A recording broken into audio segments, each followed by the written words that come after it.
आप ये डरते रहते सवाल करो, मैं पता आप इसमें बहुत ज़्यादा नाराज़ हो जाएंगे, लेकिन फिर भी पूछ रहा हूँ। अपोजिशन बेचारी को भी साथ मिला लें, उनसे ठीक है आपकी जितनी भी वो नाराज़गी जितनी भी आपकी वो, उनको भी कहें, हो सकता है वो आपको अरबों रुपए पाकिस्तानी खातिर दे दें, मुल्क की खातिर शहबाज शरीफ गले लगा लें, जरदारी साहब गले लगा लें, कुछ करें। अच्छा, इसमें अब इसमें खतरा है। खतरा क्या है? उनको अगर साथ लिया है तो मेरी डोनेशन ही ड्रॉप ना हो जाए। कैसे? क्योंकि वो लोग तो सियासत ना करो यार, सियासत की बात नहीं, मैं तो कहा था अगर हो जाएगी या फिर बाहर पैसे ले आए वापस। सर सीरियस नोट में एक सवाल और टूल्स के बारे में। टेलीफोन नंबर आपकी स्क्रीन पे आ रहा है, आप कॉल कर रहे हैं 051-921-7122। अकाउंट नंबर आपकी स्क्रीन पे आ रहा है नेशनल बैंक का 4162786786 और साथ ही में ओवरसीज पाकिस्तानी के लिए वेबसाइट आ रही है जिस पे आप जाएंगे तो बहुत ही आसानी से आप वहां से जो है कंट्रीब्यूट कर सकते हैं। एक कमेंट मैं करना चाहूंगी प्राइम मिनिस्टर साहब, और मेरा जिस इलाके से ताल्लुक है वहाँ के लोगों से मेरी मुलाकातें होती हैं, बात होती है। मैं मुतअद्दिद मरतबा पेशावर, बन्नू, करक और मर्दान साइड के इलाकों में गई हूँ, मैंने कवरेज की है इलेक्शंस की। उन लोगों ने मुझे ये कह के भेजा था कि ये उनको कह कर भेजना कि जो दहशतगर्दी हमने वहाँ पर देखी है, ज़ाहिर है हम इस वक्त पूरी कौम को मोटिवेट कर रहे हैं, लीडर का मोटिवेटेड रहना भी बहुत ज़रूरी है। Prime minister, you are the leader right now. और उन्होंने मुझे ये कहा कि पठान कौम की, पश्तूनों की शनाख्त उनको वापस मिली है जब इमरान खान साहब ने ओथ लिया था प्राइम मिनिस्टर होने का। और ये सिर्फ पठानों की बात मैं इसलिए नहीं करूंगी क्योंकि फिर वो लसानियत का एक आ जाएगा इसमें। Pakistan had lost its space global political arena में, you have gained it back for us, so this is what I had planned कि मैं ये आपको कहूंगी कि so that you also stay motivated and keep fighting. Prime minister साहब, एक और इशू है, बहुत सारे लोग, आपने बताया इसकी तबाहकारियां कोरोना की और पूरा मीडिया भी लगा हुआ है, अभी भी पाकिस्तान में बहुत सारे लोग देहातों में ऐसे हैं जो इसको कोरोना को एक अफवाह समझते हैं। वो कहते हैं ये कोई न्यू वर्ल्ड ऑर्डर बन रहा है, पता नहीं इसमें कुछ साजिश है, और उसकी वजह से हमें नज़र आता है कि वो जो सोशल डिस्टेंसिंग आप जिसको प्रमोट करते हैं डॉक्टर्स, वो वहाँ पे हमें नज़र नहीं आती।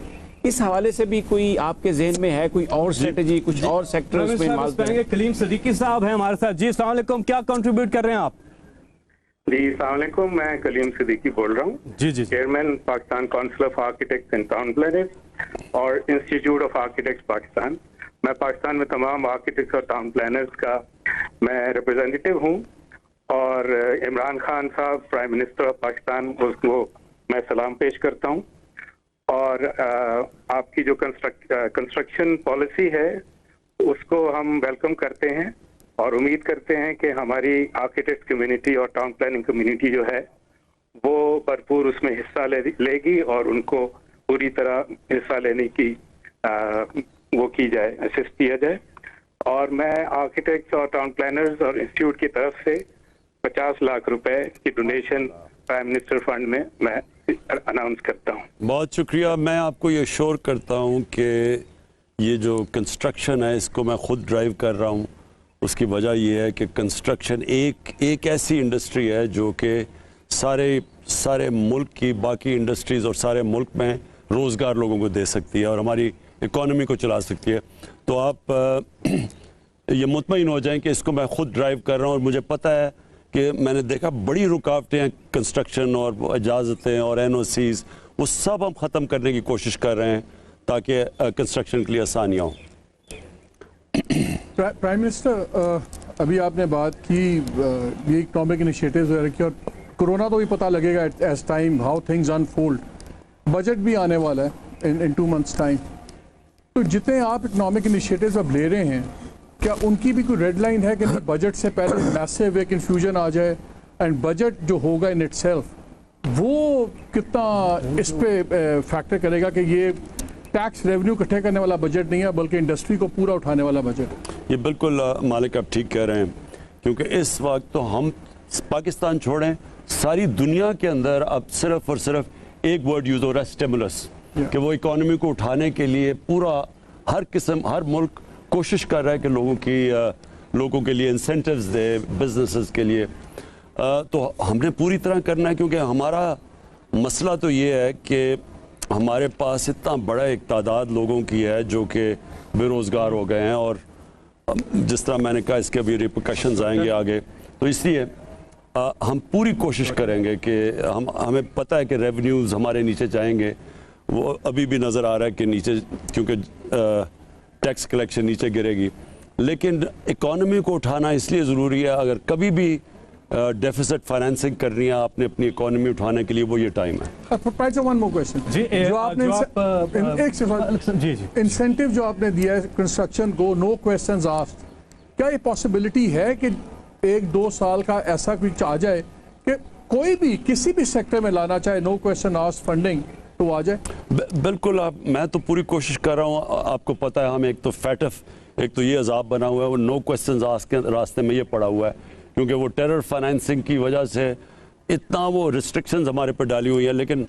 लेकिन जो मैं अब देख रहा हूँ कि दुनिया पहली दफ़ा ये रियलाइज़ कर रही है कि हमारे जैसे मुल्कों में ये जो लॉकडाउन के इतना मुल्कों में गुर्बत फैलेगी, ये तो अब IMF भी कह बैठा है इसके ऊपर, तो वर्ल्ड बैंक की भी अब स्टेटमेंट आ चुकी है।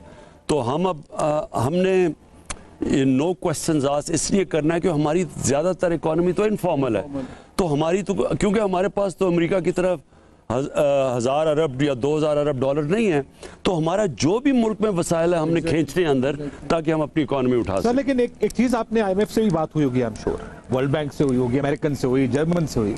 जो कर्जे हमने देने हैं फिलहाल डेफर तो हो गए हैं, कर्जे रीस्केड्यूल होंगे या कहीं ना कहीं कर्जे वेव ऑफ भी हो सकते हैं इन दिस क्राइसिस के? इससे तो साल लगेंगे निकलने में। नहीं काशिफ, अभी तो मैं आपको बताऊं हुआ क्या, ये हमारी बड़ी अचीवमेंट है। पहले तो सिर्फ 50 मुल्कों को ये कर्जों में रिलीफ मिल रही थी, लेकिन शुक्र है कि हमने फिर जोर लगाया और जर्मन चांसलर से मैंने बात की, फिर हमने अमेरिकन, और ये इसलिए मैं प्रेसिडेंट ट्रंप को मैंने उनका शुक्रिया अदा करना था, उन्होंने भी हमारी मदद की। तो उसके अंदर फिर 70 मुल्क हुए जिसमें पाकिस्तान इंक्लूड है। अभी सिर्फ हम इंक्लूडेड है, अब आगे मजीद नेगोशिएशन चलेंगी डेट रिलीफ के ऊपर। अभी तो हम उन 70 मुल्कों में आ गए हैं। तो ये कोई कह रहा था जी इसमें पाकिस्तान को क्या रिलीफ मिले, अभी रिलीफ अभी सिर्फ उन 70 मुल्कों में है जिनको डेट रिलीफ मिलेगा। अब वो नेगोशिएट करेंगे। अब अच्छा प्राइम मिनिस्टर साहब, ये थोड़ा सा कामरान साहब ने जो सियासत के हवाले से बात की थी, I am not going to go towards politics specifically कि आप ऑपोजिशन के लोगों को भी साथ बिठाएं, चले ठीक है वो तो नहीं हो सकता, लेकिन राइट नाउ जिस तरह पूरे कौम का एक टेस्ट है एज ए लीडर, ये आपका भी बहुत बड़ा टेस्ट है एज ए प्राइम मिनिस्टर। आपके जो मुखालिफिन हैं, उनके जो सपोर्टर वोटर हैं मुस्लिम लीग नून से, पाकिस्तान पीपल्स पार्टी से, जाहिर बात है आप उनके भी प्राइम मिनिस्टर हैं, पूरे पाकिस्तान के प्राइम मिनिस्टर हैं, उनके लिए आप क्या पैगाम देना चाहेंगे कि वो भी आके आपको इस फंड के अंदर सपोर्ट करें? देखिए मंसूर, सबसे तो आपके लिए सामने आया ये जो कैश ग्रांट है 144 अरब रुपए के लिए, सबसे ज्यादा किधर गई है? सिंध के अंदर। इसके अंदर मतलब ये है कि ये कोई सियासत इसमें नहीं थी। सिंध के अंदर ये जिधर भी गुर्बत ज्यादा है उधर ये कैश ग्रांट्स गई हैं। तो सिंध, अंदरूनी सिंध में गुर्बत सबसे ज्यादा थी, उधर चली गई है। तो ये बिल्कुल नॉन पॉलिटिकल बेसिस पे पैसा खर्च हो रहा है। सो इसलिए बाकी सारी पार्टीज के जितने भी सपोर्टर्स हैं उनको सिर्फ मैं ये कहूँगा कि ये इस वक्त ये कौमी चीज़ है, इसके अंदर कोई किसी के अंदर हमने इसमें कोई सियासत मतलब ये कि अपने सपोर्टर्स को नहीं हम कोई नवाज रहे। और ये टाइगर फोर्स को ये जो कहने की कोशिश कर रहे हैं कि ये कोई पॉलिटिकल नाम चेंज कर दें इसका इशू ये नहीं है। देखो कामरान, इशू ये है कि हमें आगे जो ये ट्रैक और ट्रेस चीज़ जो करनी है ना, कि लोगों को ट्रैक पहले ट्रेस करेंगे किधर है, फिर उनको आर्टिफिशियल इंटेलिजेंस के लिए फीड होगा वो हमारे डेटाबेस पे, उनको फॉलो करेंगे। उसके लिए आपको एक फोर्स चाहिए जो लोग इनको अप्रोच करेंगे। मसलन डिफरेंट यूनियन काउंसिल हैं, बड़ा अच्छा आइडिया, लेकिन मैं कह रहा हूँ नाम पे अगर पार्टी को चेंज एक मिनट, इशू सिर्फ ये है कि ये जो मैं फिर से कहता हूँ ये कौम पूरी लड़ेगी, इसके अंदर कोई पॉलिटिकल, बड़ा अच्छा इनिशिएटिव है ये तो। और इस इनिशिएटिव में बहुत सी जो दूसरी पार्टीज के कारकुन हैं वो भी इसका हिस्सा बन चुके हैं और वो टाइगर्स बनना चाहते हैं, टाइगर्स। तो आगे बढ़ते हैं, नवीद साहब हमारे पास सऊदी अरब से। अस्सलाम वालेकुम नवीद साहब, क्या कंट्रीब्यूट करना चाहते हैं? वालेकुम सलाम फैसल भाई, क्या हाल है? ठीक है जी जी, क्या कंट्रीब्यूट करना? मैं अपने दिल से खुशी से अपने दिल से prime minister fund, relief fund, corona fund में 10 मिलियन का ऐलान करूंगा। और जो कि मुझे जुल्फी भाई ने राशन के लिए, सोतिया के लिए, मुस्तहिक लोगों के लिए कहा है,